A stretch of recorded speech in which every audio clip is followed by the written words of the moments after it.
Welcome back to another Googan Squad episode. We're at Finatic's house. We just got done. That is Finatic. He is on YouTube. Check him out. He does a bunch of pond videos. We're going to check out his pond, and then he's going to give us a little present.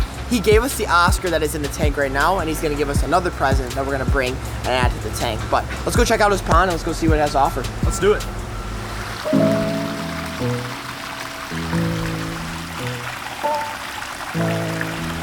Oh, yeah. Dude, the plants are where it's at. That's the aesthetically pleasing part. Vines come out. This is just natural vines that grow all over the rocks. I threw this in a week ago. It was really small. Now it's the size of my head. So that's good. You want that. But we've got quite a few things to look through today. I mean, I've got ducks, I've got guinea hens, I've got a bunny, which is, you know, unique. Koi, bass, alligator gar, some catfish. Got everything. So let's check it out. So we've got a short-nosed gar, we've got an alligator gar in here. I'm going to actually give you guys the short-nosed gar because his growth is stunted and it's not too big, and it's probably just the right size for this tank considering we took a bass out, we took a bluegill out, and he should thrive in there, especially because I mean, he wasn't gonna live in the wild. We actually had to rehabilitate him because it was, you know, he wasn't doing too hot. So it'll be a pretty nice home for him for sure. But we've got 2 albino Oscars, 3 largemouth in here. I mean, 2 smaller ones, one's almost 7-pounder. We've got 3 different koi, and there's other surprise things in here. Turtles have come in here, snakes have come in here. It's kind of cool. It's like a full-on ecosystem now. So in the last video, we took out the bass that was getting harassed by Gary, and we took out a bluegill to make room for this gar. This gar is pretty big. It's probably about 1.5 feet, but he's gonna be perfect for the tank. And the plan is to feed him in our tank for a little bit, and then this is kind of hopefully foreshadowing something that's gonna be going down in the warehouse shortly. But right now, we're gonna check out his ducks. He's got ducks back here. He's got a chicken, and then he's got this crazy pond right here. So it's like a wildlife sanctuary back here in the backyard of Dallas, Texas. And that's what's pretty cool about this place. So we've got ducks and a duck pond. This is where these guys thrive. Come on into here.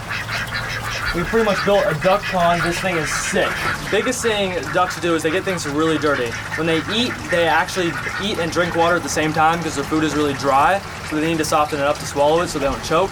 So they'll drink water out of this pond and get it disgusting. So I've got a system where I put a PVC pipe right over here. So this right here, I'll pop a PVC pipe on there, it whips around, comes out the duck pen, and drains. So this thing drains in like a minute, and I can fill it right back up. Really nice system. And then I've got 3 ducks. I've got 2 Pekin ducks and a mallard duck. The Pekin ducks can't fly. The mallard tries to fly, isn't very successful, but we're getting there. They're in flight school. So let me grab one of these real quick. So this is Penelope. This is my Pekin duck. She's a sweetheart. Super nice. She doesn't like other people, but that's okay. But no, this duck it's popping off on Instagram right now. Everybody loves it. It's actually a boy duck, but it's 2019, so, you know, Penelope's a good name. I like it. So, hey, what's up, Penelope? How's it going? It's actually my cousin over here. Yeah. We got the same kind of beak going on. When I bought that duck, you know, they were telling me about how much Eric and the duck knew each other. So it's nice. So, like, see how dirty how do you buy it? Where do you buy a duck at? Oh, you can get them at Tractor Supply. You can get them at just local farms, things of that sort. What is like? Is there any benefit to having a duck? Like, do they? So, or is it just kind of like a pet? Eggs. You can get eggs, sell the eggs, things of that sort. But they're like $6 to $8. They're the cheapest things in the world. Wow. Like you can buy a duck for like $6. I got these for I think 8. All right. So, my neighbor apparently she raises guinea hens, and she's like, "What's up, dude? You want some guinea hens?" And I was like, "Sure." Pretty much what these are, they look like little turkeys. All I have to do is raise them to where they're a little over a month old. I can let them go, and what they're gonna do is they're gonna find a tree in my yard, and they're gonna roost on it. So they could go 2 miles away, my neighbor's yard, wherever, because they fly, but every night they're gonna come back to my house to roost in their tree. So they're wild, but they're also kind of pets. And they are in here, all hiding in this little box. Oh, howdy, partner. Okay. Okay. So here is a little guinea hen. They're cute when they're little. They're extremely ugly when they're older. But that is what they look like. And they stay together in like a little pack. They run around in a line. They're really sick. But no.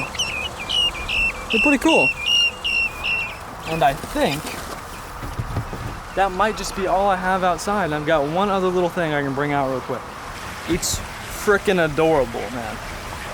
So they were trying to cook this bunny, and I looked at it. What do you mean cook them? They're gonna cook this bunny. They're gonna grab it by its feet, slam it on the ground so it died, and throw it in a pot and make rabbit ragu. No, they were not. So I said no. No way. Yeah, I kid you not. They sell bunnies to like eat them, and I was like, this thing is the most adorable thing I've ever seen. If you watch my videos, there's pretty much a whole storyline behind this bunny. I had one that got stolen, and this is its biological sister. So I was like, I have to get it. And here she is. We don't have a name yet. My fans they're naming her, but we can let her run around. This is her first time ever being outside, actually. So you can tell she's thriving. Absolutely, absolutely thriving. But no, it's the cutest thing in the world. It doesn't even like look real. I know, dude. It looks like when it runs and hops, it looks like it can fly. Oh, So he's got a mini zoo in his backyard, which is pretty cool. Tell me Can about we? it. Do you think the largemouths would eat right now or no? We can give it a shot for sure. We give it a shot. What do you feed it? We can do this real quick. We'll feed the koi and the Oscars. So once a month, or actually probably like every 2 months, go out, I buy this koi food, or you know, it can be eaten by Oscars, koi, anything really. It's got a lot of nutritional value for the fish. Just pellets. Get 1 handful a day. Walk over to the pond, and I'll throw this. I'll spread it around, and you'll see those Oscars, those 2 albino fish. They come up and munch on it. That's their favorite thing. And then it takes a little bit for the koi to get used to it, but they'll come out and eat it as well. And then the bass. The bass doesn't like me very much right now because it tried to eat my other fish. Well, it did eat my other fish, actually. And I got a little mad at the bass, and I pulled it out of the water because I had to take my half-eaten fish out of the bass. That's not the point though, so the bass isn't truly happy, but we can try and feed it. I feed this bass a full fillet of tilapia every other day, and that's a full fillet. It munches, destroys it out of my hand. I used to have an 11-pound bass in here that would eat. I caught an 11, I put it in here. It's the coolest fish ever. But this one, I believe, is 7. So if I have to, I can get in there and pick her up and show you guys. But we'll give it a shot to hand feed her. So this is probably something we should be doing with our bass, feeding them this, right? This is the good stuff right here.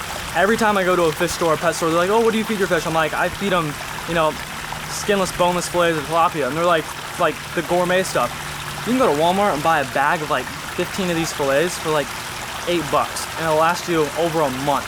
All I do is bring this out here every other day, defrost it, cut it up into some pieces, long strips, and the bass will eat it. Love it. It's really good for them. Of course, it's good to change up a fish's diet, but like this is the good stuff right here. And of course, like they feed their fish in the tank, like Gary and all that feeder fish. That's a lot more natural approach where they get to chase it around, kind of hunt like they're in the wild. But this will get them big and fat, and they'll gain a few pounds for sure. That's what I'm talking about. Get this, that piece right there. Fish love it. So let's find the bass. We'll try and get it. Will the little one eat? Yeah, no, the little guys, we'll try and munch on it. So we'll just throw a piece in there, see if anything goes out. Oh, look, the bass looking at it. Got it. Oh. Got it. Oh. Woo. All right, let's see if we can tell you. Come on. Oh. Come here. Oh. There she goes. Look, it's about to. Oh. Gone. Having big fish like this is so cool because they're not like just like little aquarium fish. Like these fish, there's legit a 6-pound largemouth in here coming up and eating a big piece of tilapia. Like, we need to build this pond at the Googan HQ. We need to build like a big one because we have so much space there. When you do that, that's when you need 10-pound bass. Dude, I kid you not, if y'all would have came here like a few months ago when I had an 11-pound bass in here, imagine that thing just coming up and like, that thing wasn't gentle like this fish is. That would come up like almost a foot out of the water and rip it out of your hand. Coolest thing in the world. That's what y'all need at the Googan HQ for sure.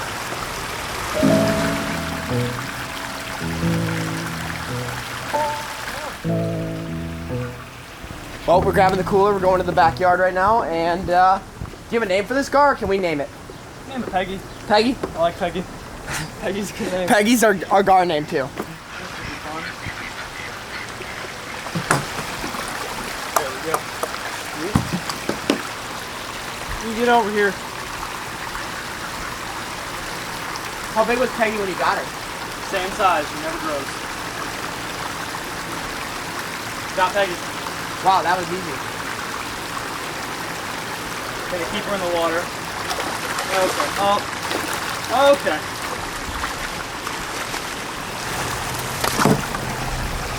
Oh no. Got it. All right. So we're loading Peggy into the truck. We're gonna put an aerator on her. We're about 20 minutes from the Googan warehouse. So aerator, Peggy, we will be back with you guys once we make it to the warehouse.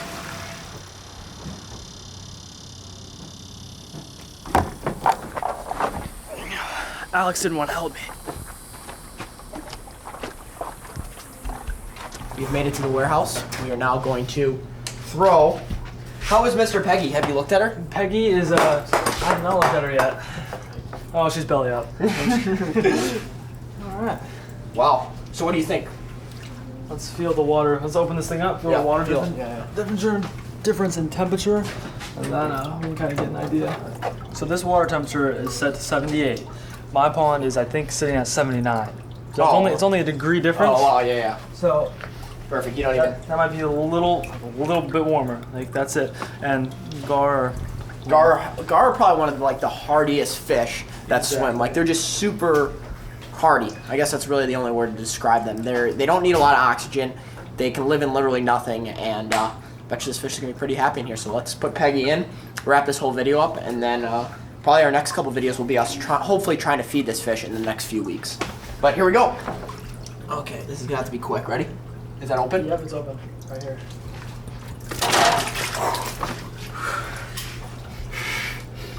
All right, Peggy. Peggy? Figure your way around. Peggy, relax. Let her calm down. She's gonna go upward. That almost ended really bad. That was almost, she almost just flew out, came at me. Mid-air gar. So as you can tell from that tank, like, Peggy is about, I mean, here's Peggy in the tank, and here's how big the tank is. So she's got lots of room to swim. And Gar actually like to kind of stay towards the top of the water column. So once she kind of gets acclimated there and kind of feels where she is, she's gonna swim to the top. But the real key test here is Gary gonna mess with Peggy? Because that's what we had with the other bass in the last video we made. We had a problem with the bass messing with our bigger bass. So that's really what we're gonna see. We're gonna see what happens.